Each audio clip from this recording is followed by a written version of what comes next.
Well, new home construction is certainly big business in the state of Florida. According to a study by Realtor.com, Florida ranks among the top states in the nation for the highest volume of new builds.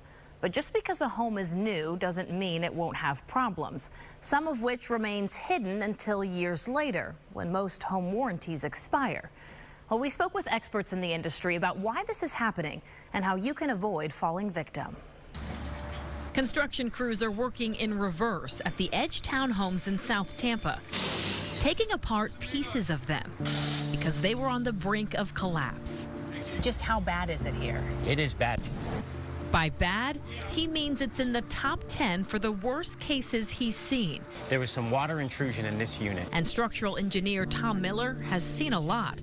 He's been inspecting homes in the state of Florida for 30 years. So severely rotten that we had to have it shoring installed, and we put the building department on notice that it was an unsafe condition. They actually sent out representatives. They gave a letter that if it was not remediated within 72 hours, they were going to condemn the building. Those black beams crews are removing used to provide structural support. That beam that's over the garage actually supports the floor of the second floor, the wall of the second floor, and then the roof of the second floor. And so if it failed, you could have a significant collapse, and it could be catastrophic, especially if there were people inside. Tom brought us inside the garage of one of the units to show us the wood beam supports contractors rushed to put in. Had you not installed this shoring, what would have happened? Depending on what definition you use, it actually has already met the definition of collapse, but it was a life safety issue. Tom and his team were called out by attorney Neil O'Brien, who represents the Homeowners Association for Edge Townhomes. Attorney O'Brien told us in a statement, "We are pursuing the builder to make the necessary repairs on the latent construction defects. If they don't, we will be bringing a lawsuit against the builder." The townhomes were built in 2019 by Ferncliff Incorporated. We spoke to the owner of Ferncliff, Cliff Fernandez, who was the general contractor on the townhomes.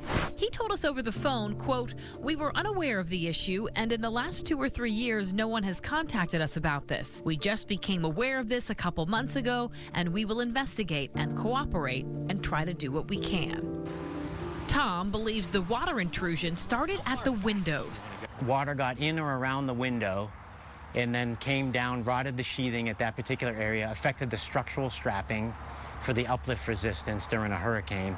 It then traveled down, further degrading. The sheathing got to a point where it was supposed to discharge at the beam above the garage, and it was trapped. It rotted there. It then trickled down over the side, got down to the column, and that's one of the major supports to help carry the load for the floor and the roof of this structure.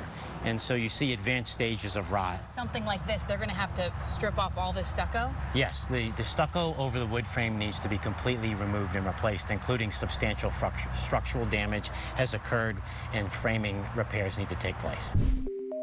Thankfully, one homeowner noticed water intrusion in their unit, and that led to all this, a discovery that was made just in time.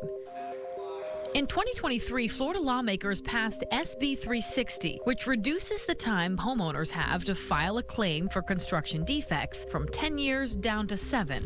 Tampa insurance attorney Dave Murray believes the bill favors builders. What are we accomplishing by reducing the period from 10 years to 7 years?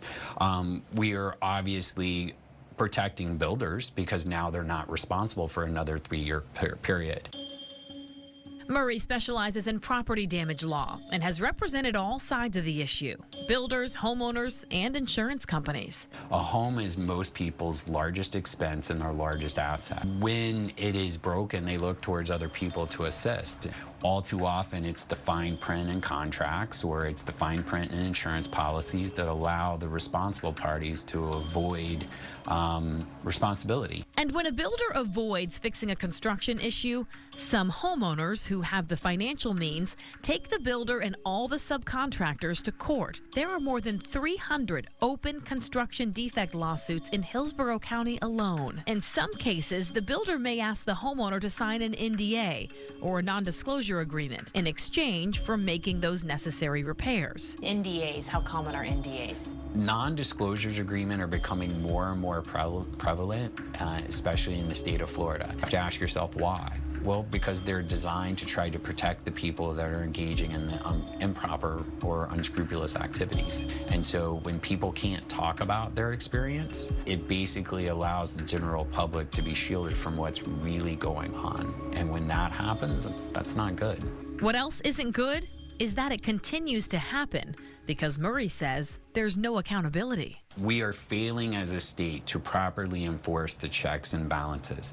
We are failing to hold contractors and builders responsible when they are building these products. Do you think it's fair to say that Florida has a faulty home construction crisis? They do, and we're dealing with a couple of different aspects that drive that. One is the contractors don't have an intimate knowledge of the code, and then also they're not directing, supervising, managing, and controlling the construction for which they pulled the permit a lot of the time.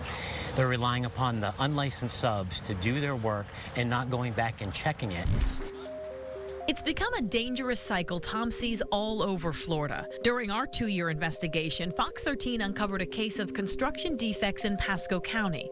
It happened in the Whitfield Preserve neighborhood of Starkey Ranch. More than 80 of these homes, built during COVID, needed remediation just months after being built.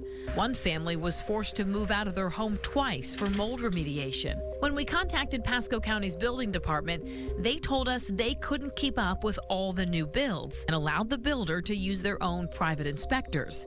The county has since updated its procedures to have more oversight. Murray says in order to fix this big problem, our state lawmakers need to come up with big solutions. What we should be doing from the enforcement is holding people accountable and maybe saying you're not going to be able to build as much. You know, fines are not getting it done in the state of Florida. When businesses make millions and billions of dollars a year, a fine is just something that they have to deal with. They pay that fine and they go right back to doing what they do.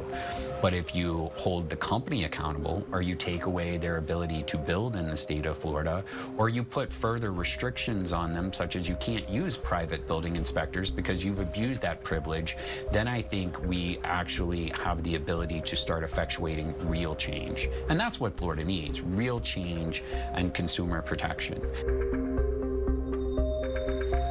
Murray's best advice for new homeowners is to hire your own inspector, someone with proven experience and knowledge of building code.